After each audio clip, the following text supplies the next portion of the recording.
All right, so we've journeyed through the synth god power of the C64 and the sample-based revolution of the Amiga. These were machines built with sound in their DNA. But what was happening on the other side of the tech world? What about the PC? Oh, my friends, we must now enter the Dark Ages.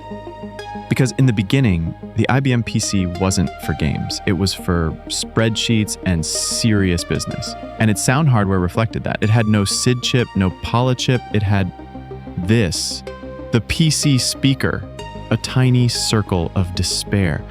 This thing wasn't designed for music. It was designed to make a single beep to tell you your computer had turned on. It had one channel. It could only produce a simple square wave, and it couldn't even control its own volume. It was either on or off. So when game developers started making games for the PC, they were faced with this nightmare. How do you create a soundtrack with a tool that was only ever meant to beep? Well, you get creative. Programmers became absolute wizards of suffering. They developed a technique called pulse width modulation, or PWM. Here's what that means in simple terms. They learned to flick the speaker on and off hundreds, even thousands of times per second.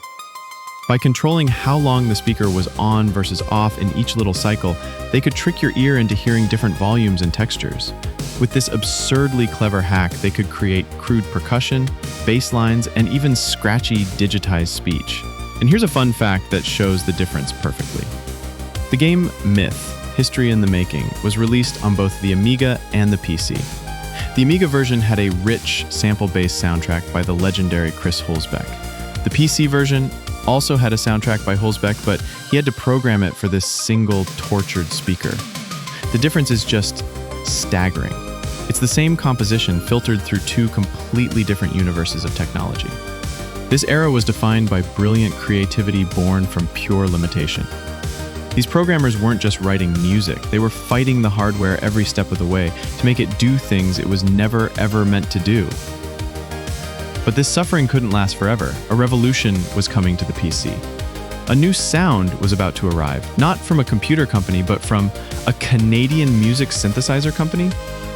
In part 2, we meet the legendary Adlib sound card. And that's it for part 1 of the PC Sound Wars. The next part is where things get really good. It's coming soon. Thanks for watching and have a great one.